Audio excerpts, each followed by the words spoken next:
Hello बच्चों, जय हिंद। स्वागत है आपके अपने YouTube चैनल जिज्ञासा एक कॉम्पिटिटिव स्टडी सेंटर। मैं सुधांशु सर आज आप लोग के लिए बिहार बोर्ड का एनसीईआरटी बुक का चैप्टर 2 लेकर आया हूं, जो क्लास 12 के लिए अति महत्वपूर्ण प्रश्न माना जाएगा। और यह क्लास जो है 12 के बच्चों के लिए वेरी वेरी इंपॉर्टेंट माना जाएगा। सबसे पहले आप लोगों को नवरात्रि की बहुत सारी शुभकामनाएं। माता रानी आप लोगों को जो है अच्छा से अच्छा बुद्धि दे और साथ साथ जो है आपको पढ़ने की अभिलाषा दें, जिससे आप बोर्ड एग्जामिनेशन के साथ साथ आने वाले कोई भी कंपटीशन एग्जाम में भी आप क्या करें, सफल हो। चलिए बिना देरी का क्लास स्टार्ट किया जाए। याद रखिएगा। चलिए यह चैप्टर का नाम पहले क्या है? इतिहास का हम पाठ 2 पढ़ रहे हैं। अभी हम कौन सा चैप्टर स्टार्ट किए?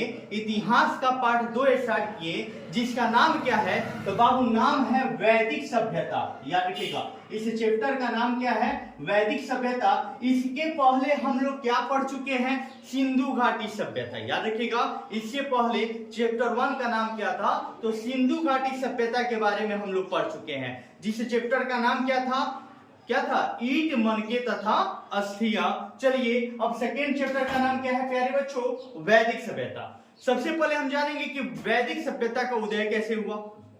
जब सिंधु घाटी सभ्यता का पतन हो गया, तो जिस नवीन सभ्यता का उदय हुआ ना, उसके बाद जिस नवीन सभ्यता का उदय हुआ उसे हम क्या कहते हैं जी? वैदिक सभ्यता के नाम से जाना जाता है।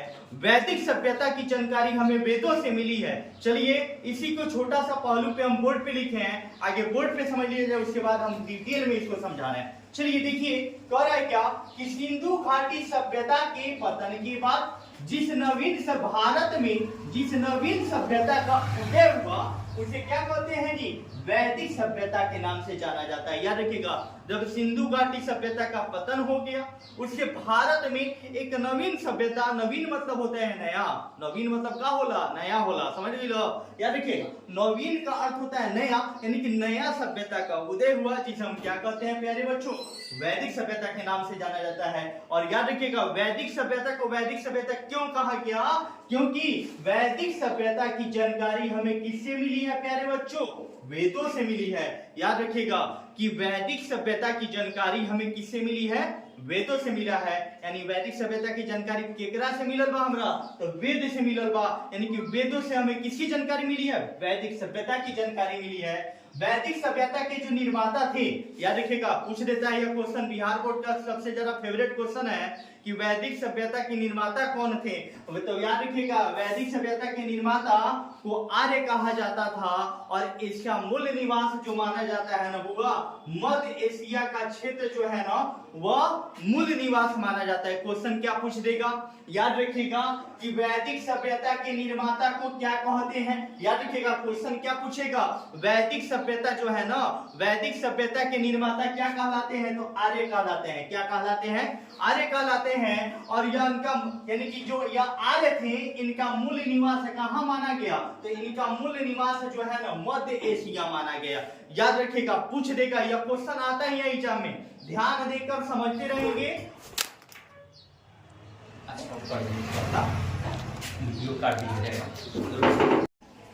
देखिए हम लोग क्या पढ़ रहे थे कि वैदिक सभ्यता के निर्माता जो थे ना, उनको क्या कहा जाता था? आर्य कहा जाता था। याद रखिएगा, वैदिक सभ्यता के निर्माता क्या कहलाते थे? तो प्यारे बच्चों आर्य कहलाते थे। और पूछ देता है आर्य का मूल निवास कहाँ होता है? तब वह मध्य एशिया होता है। देखिए प्यारे बच्चों, अब हम लोग के पास समय बहुत कम है। हम लोग ऐसे पढ़े कि आने वाले बिहार बोर्ड 2024 के एग्जामिनेशन में हम लोग अच्छा से अच्छा कर पाए, और साथ साथ मेरा अभिलाषा यह है अब की बार 450 नंबर लाकर बोर्ड एग्जामिनेशन में अपना परचम लहराएं। और याद रखिएगा, क्योंकि अभी जो पढ़ाया जाएगा वह आपके सीधे बोर्ड एग्जामिनेशन के तौर पे पढ़ाया जाएगा, और बोर्ड एग्जामिनेशन में सीधे क्वेश्चन आएगा तो आएगा, एकदम गारंटी दिया जा रहा है, 100% गारंटी की सब क्वेश्चन एग्जामिनेशन में पूछता है। चलिए स्टार्ट किया जाए। फिर क्या कि वैदिक सभ्यता जो है ना, वैदिक सभ्यता के निर्माता आर्य थे। याद रखिए, यह बार बार रिपीट कर रहे हैं तो क्वेश्चन एग्जामिनेशन में आता ही है। याद रखिएगा कि वैदिक सभ्यता के निर्माता कौन थे? आर्य थे, जिनका मूल निवास कहाँ था बुआ? तो मध्य एशिया। याद रखिएगा, आर्य का मूल निवास कहाँ माना जाता है बुआ? मध्य एशिया माना जाता है। याद रखिएगा, अगला टॉपिक यह वैदिक सभ्यता जो है ना, वैदिक सभ्यता को 2 वर्गों में बांट दिया गया। पूछ देगा कि वैदिक सभ्यता जो होते हैं उनको कितने वर्गों में बांटा गया है? तो प्यारे बच्चों, वैदिक सभ्यता के कालक्रम को 2 वर्गों में बांट दिया गया है। एक होता है याद रखिएगा यहीं पे लिखवा दिए हैं कि वैदिक सभ्यता जो होता है, वैदिक सभ्यता के कालक्रम को कितने वर्गों में बांट दिया गया है? तो 2 वर्गों में, 2 कालक्रमों में बांट दिया गया। पूछता है कि वैदिक सभ्यता के कालक्रम को कितने वर्गों में बांट दिया गया है? तो याद रखिएगा वैदिक सभ्यता जो है ना, वैदिक सभ्यता के कालक्रम को 2 वर्गों में बांटा गया है। याद रखिएगा एक होता है ऋग्वैदिक काल, एक होता है उत्तर वैदिक काल। याद रखिएगा पूछ देता है कि वैदिक सभ्यता के कालक्रम को कितने भागों में बांटा गया है? तो प्यारे बच्चों वैदिक सभ्यता के कालक्रम को 2 वर्गों में बांटा गया है। याद रखिएगा एक होता है ऋग्वैदिक काल और एक होता है उत्तर वैदिक काल। ऋग्वैदिक काल का कालक्रम जो है 1500 ईसा पूर्व से, याद रखिएगा ऋग्वैदिक काल का कालक्रम जो है 1500 ईसा पूर्व से लेकर 1000 ईसा पूर्व के बीच के काल को ऋग्वैदिक काल कहा जाता है। याद रखिएगा क्वेश्चन क्या कर रहा है, ऋग्वैदिक काल कब से कब तक माना जाता है? तो ये 1500 ईसा पूर्व से लेकर 1000 ईसा पूर्व के बीच के काल को क्या कहते हैं? ऋग्वैदिक काल कहते हैं। और 1000 ईसा पूर्व से लेकर, याद रखिएगा 1000 ईसा पूर्व से लेकर 600 ईसा पूर्व तक, याद रखिएगा कि 1000 ईसा पूर्व से लेकर 600 ईसा पूर्व के बीच के काल को उत्तर वैदिक काल कहा जाता है। अब आपके दिमाग में क्वेश्चन आएगा कि सर ये क्वेश्चन आ सकता है एग्जामिनेशन? बिल्कुल, एग्जाम में यह सीधे पूछेगा कि वैदिक सभ्यता जो होता है, वैदिक सभ्यता के कालक्रम कितने होते हैं? तो आप जवाब दीजिएगा कि वैदिक सभ्यता का कालक्रम 2 होता है, एक होता है उत्तर वैदिक काल और एक होता है ऋग्वैदिक काल। ऋग्वैदिक काल का कालक्रम जो है ना 1500 ईसा पूर्व से लेकर 1000 ईसा पूर्व के बीच के काल को ऋग्वैदिक काल कहा जाता है और 1000 ईसा पूर्व से लेकर 600 ईसा पूर्व के बीच के काल को उत्तर वैदिक काल कहा जाता है। चलिए अब स्टार्ट किया जाए अगला टॉपिक। रोक देना। चलिए नेक्स्ट टॉपिक हम लोग क्या देख रहे हैं कि हम लोग देख रहे हैं कि वैदिक सभ्यता के कालक्रम कितने होते हैं। तो अभी पढ़े हम लोग कि वैदिक सभ्यता के कालक्रम जो होते हैं वो 2 होते हैं, एक होता है ऋग्वैदिक और एक होता है उत्तर वैदिक। अब आप लोग से एक क्वेश्चन है, आप लोग कमेंट में जरूर बताएं वेदों की संख्या कितनी होती है या वैदिक सभ्यता के कालक्रम को कितने वर्गों में बांटा गया है? आप लोग जरूर बताएं क्वेश्चन को। चलिए अब हम लोग क्या पढ़ा जाएगा कि ऋग्वैदिक काल का कालक्रम कब से कब तक माना जाता है और इसकी जानकारी हमें किससे मिली है? यानी किसकी जानकारी? ऋग्वैदिक काल की जानकारी हमें किससे मिली है और ऋग्वैदिक काल का कालक्रम हमें कब से कब तक चला था और ऋग्वैदिक काल की जानकारी हमें किससे मिली है? चलिए बिना देरी का स्टार्ट किया जाए। चलिए यहाँ पर क्या कह रहा है कि ऋग्वैदिक काल जो होता है ना जी, ऋग्वैदिक काल ओकर कालक्रम जो बानू बाबू 1500 से लेकर 1000 ईसा पूर्व के बीच के काल को ऋग्वैदिक काल कहा जाता है। देखिए पढ़िए, नहीं पढ़िएगा तो समझ में नहीं आएगा। आप पढ़ते रहिएगा, बढ़ते रहिएगा ना तो सब चीज होगा। दुनिया के पीछे मत भागिए, पढ़ाई के पीछे भागिए। पढ़ाई के पीछे भागिएगा तो दुनिया आपके पीछे भागेगा, याद रखिएगा। चलिए बिना देरी का स्टार्ट किया जाए। और पढ़ लिखकर अगर आप कुछ बन जा रहे हैं ना तो आपके पीछे 4-5 आदमी जरूर भागेगा, याद रखिएगा। पढ़ते रहिए, मुस्कुराते रहिए, आगे आगे बढ़ते रहिए। और चलिए चैप्टर क्या कह रहा है कि ऋग्वैदिक काल। ऋग्वैदिक काल क्या होता है जी कि ऋग्वैदिक काल का कालक्रम जो है ना 1500 ईसा पूर्व से लेकर 1000 ईसा पूर्व के बीच के काल को क्या कहते हैं जी? ऋग्वैदिक काल माना जाता है। कौन सा काल माना जाता है? ऋग्वैदिक काल। तो पूछे कब से कब तक माना जाला?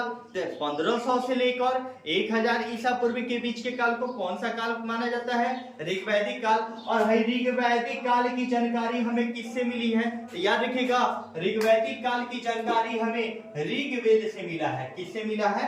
ऋग्वेद से। पूछ देगा ऋग्वैदिक काल का कालक्रम कब से कब तक? तो 1500 से लेकर 1000 ईसा पूर्व के बीच के काल को क्या कहते हैं प्यारे बच्चों? ऋग्वैदिक काल कहते हैं। क्या कहते हैं? ऋग्वैदिक काल कहते हैं। और उसके बाद पूछ देगा ऋग्वैदिक काल की जानकारी हमें किससे मिली है? तो आप लोग याद रखिएगा कि ऋग्वैदिक काल की जानकारी हमें किस वेद से मिला है जी? ऋग्वेद से मिला है, जो कि यह सबसे प्राचीन वेद है, सबसे पुराना वेद है, सबसे नहीं कहा जाता है, सबसे बाद का वेद नहीं कहा जाता है, सबसे प्राचीन वेद, सबसे पुराना वेद कहा जाता है। याद रखिएगा वेदों की संख्या जो होती है ना वह 4 होती है। वेदों की संख्या जो होती है 4 होती है। वेदों की संख्या जो होती है ना 4 होती है। आप लोग को बता रहे हैं वेद जो होते हैं वो 4 होते हैं, ऋग्वेद, यजुर्वेद, सामवेद, अथर्ववेद। याद रखिएगा वेद कितने होते हैं? 4 होते हैं, ऋग्वेद, यजुर्वेद, सामवेद, अथर्ववेद। चलिए बिना देरी का अब स्टार्ट किया जाए, बोर्ड पे आइए। चलिए ऋग्वैदिक काल अभी बताया था ना ये केकर भाग है, तो वैदिक सभ्यता का भाग है। किसका भाग है? वैदिक सभ्यता के कालक्रम को 2 वर्गों में बांट दिया गया। एगो कौन सा वर्ग हो गया बबुआ? ऋग्वैदिक काल। एगो बबनी कौन सा वर्ग हो गया? उत्तर वैदिक काल। बबुआ बबनी कौन कौन? उत्तर वैदिक काल, ऋग्वैदिक काल। ऋग्वैदिक काल कब से कब तक? 1500 से लेकर 1000 ईसा पूर्व के बीच के काल को ऋग्वैदिक काल, और उत्तर वैदिक काल कब से कब तक? 1000 ईसा पूर्व से लेकर 600 ईसा पूर्व के बीच के काल को बबनी क्या कहल जाला? उत्तर वैदिक काल कहल जाला। चलिए ध्यान दीजिए, देखल जाओ ऋग्वैदिक काल 1500 से लेकर 1000 ईसा पूर्व के बीच के काल को क्या कहल जाला बाबू लोग? ऋग्वैदिक काल कहा जाता है। और इसका जानकारी हमें किससे मिला है? ऋग्वेद से मिला है। ध्यान दीजिएगा उत्तर वैदिक काल कब से कब तक चला था? तो 1000 ईसा पूर्व से 600 ईसा पूर्व के बीच के काल को क्या कहा जाता है जी? उत्तर वैदिक काल कहा जाता है। और अभी चीज बताते रहे हैं कि उत्तर वैदिक काल की जानकारी हमें यजुर्वेद, सामवेद, अथर्ववेद, यजुर्वेद, सामवेद, अथर्ववेद, उपनिषद से मिला है। याद रखिएगा कि पूछ देगा यजुर्वेद, सामवेद, अथर्ववेद और उपनिषद से हमें किसकी जानकारी प्राप्त हुई है? तो बोलिएगा हइये बाबू के उत्तर वैदिक काल की हमें जानकारी प्राप्त हुई है। चलिए अब हम लोग तो जानेंगे वेद कितना होता है। तो वेद जो होता है वो 4 गो होता है, एकदम दिमाग में ढुका देना है। एसएसटी आप लोग को बोर्डिंग नहीं लगेगा, एकदम गारंटी मेरा है। आप हम पे बिलीव कीजिए, हम आप पर बिलीव करेंगे। याद रखिएगा अब की बार 450, याद रखिएगा अब की बार 450 बिहार में टॉपर करना है, क्योंकि पढ़ना पड़ेगा, पढ़िएगा तभी बढ़िएगा। याद रखिएगा पढ़ाई का मतलब यह नहीं सरकारी नौकरी, पढ़ाई का मतलब यह है पढ़ लिख कर शिक्षित हो जाइए तो जॉब आप रूपी हो जाएगा।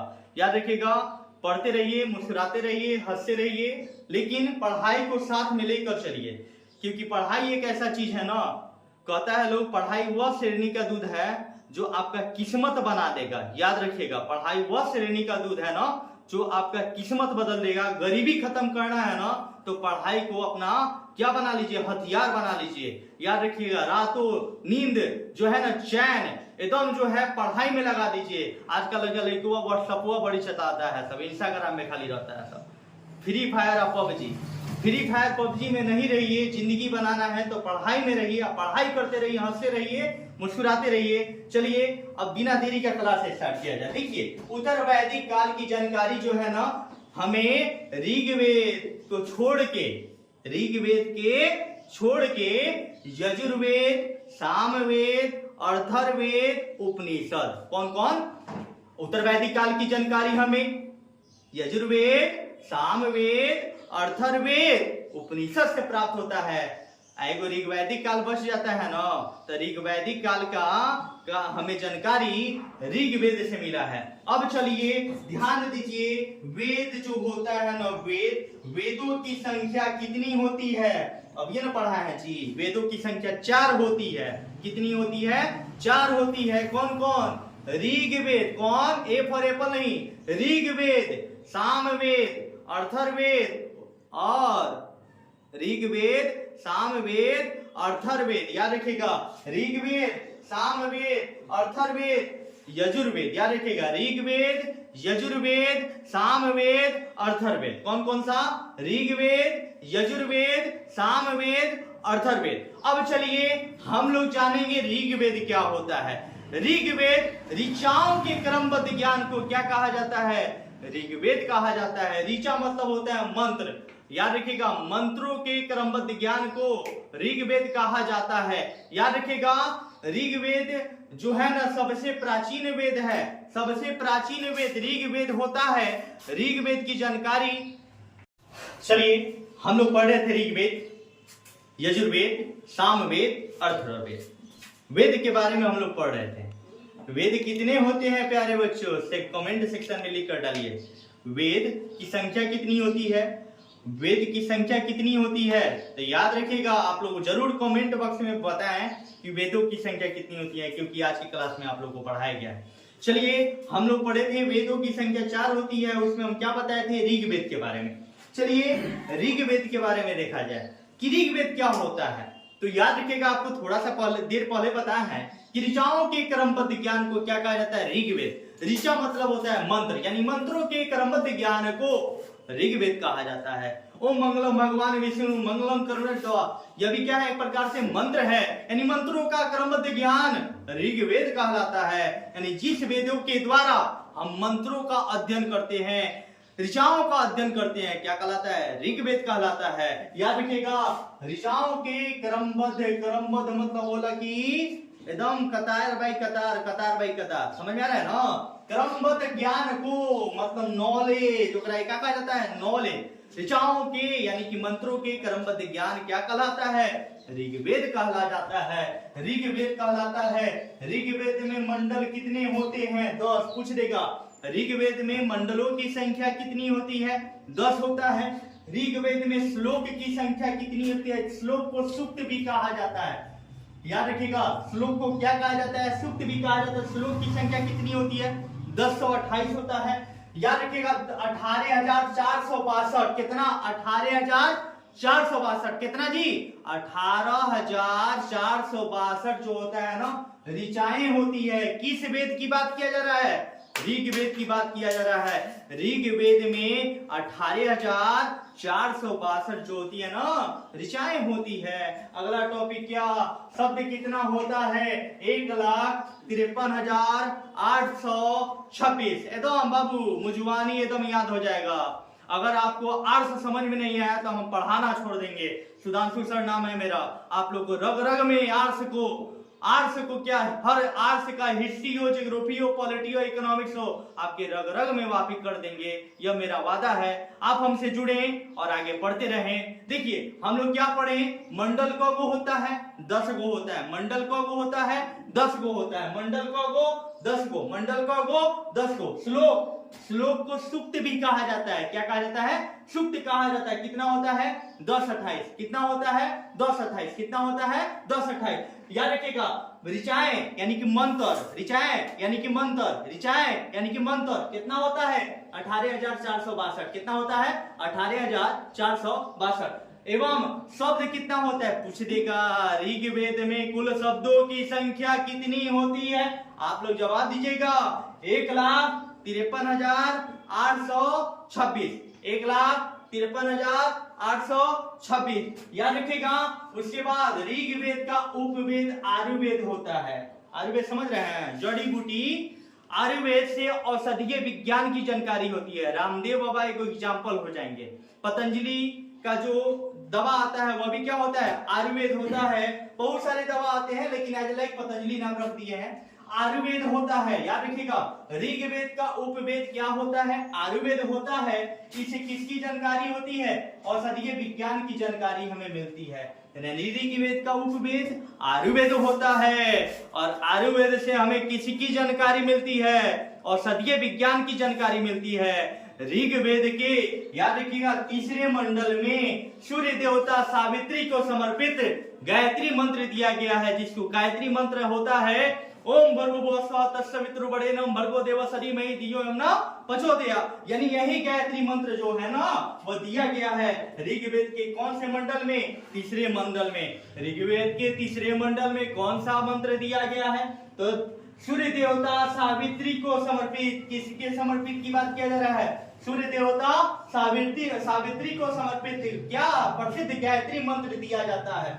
याद रखिएगा, पूछ देगा ऋग्वेद के तीसरे मंडल में सूर्य देवता सावित्री को समर्पित कौन सा मंत्र दिया गया है? तो गायत्री मंत्र दिया गया है। हर बच्चे को गायत्री मंत्र याद होना चाहिए, गायत्री मंत्र का जाप भी करना चाहिए। चलिए ध्यान दीजिए अब, क्योंकि यह सूर्य देवता और सावित्री को समर्पित है। याद रखिएगा, 7वें मंडल में दशराग्य युद्ध का जिक्र किया गया है। याद रखिएगा, ऋग्वेद के 7वें मंडल में दशराग्य युद्ध का भी जिक्र किया गया है। याद रखिएगा, उसके बाद ऋग्वेद के 9वें मंडल में सोम देवता, याद रखिएगा सोमदेव का उल्लेख किया गया है। किस वेद में? ऋग्वेद के 9वें मंडल में सोमदेव का उल्लेख किया गया है और ऋग्वेद के 10वें मंडल में, याद रखिएगा प्यारे बच्चों, ऋग्वेद के 10वें मंडल में वर्ण व्यवस्था का उल्लेख किया गया है। याद रखिएगा, ऋग्वेद के 9वें मंडल में सोमदेव का उल्लेख किया गया है, ऋग्वेद के 10वें मंडल में वर्ण व्यवस्था का उल्लेख किया गया है। प्यारे बच्चों चलिए देखिए, आप लोग थोड़ा सा पढ़ते रहिए, हंसते रहिए, मुस्कुराते रहिए, साथ साथ पढ़ाई करते रहिए। एक छोटा सा आप लोग के लिए शायरी लाया है। वक्त हंसाता भी है, वक्त रुलाता भी है, वक्त हंसाता भी है, वक्त रुलाता भी है, लेकिन यही वह वक्त है, लेकिन यही वह वक्त है जो सब कुछ सिखाता भी है। प्यारे बच्चों पढ़ाई करिए, क्योंकि वक्त इस समय पढ़ाई करने का है। अगर पढ़ लीजिएगा जीवन में कुछ बन जाइएगा ना, तो जो आपको नहीं पूछते हैं ना वो आपको पूछने आ जाएंगे। याद रखिएगा, इसलिए हम कहते हैं क्या, वक्त हंसता भी है, वक्त हंसाता भी है, वक्त रुलाता भी है, वक्त है सिखाता भी है। इसलिए वक्त का कदर कीजिए, समय का कदर कीजिए। आज इतना के लिए बस इतना ही पढ़ा जाए। कल फिर से हम लोग यजुर्वेद, सामवेद और अथर्ववेद के बारे में पढ़ेंगे। थैंक यू प्यारे बच्चों, यहाँ तक जुड़ने के लिए वेरी वेरी थैंक यू।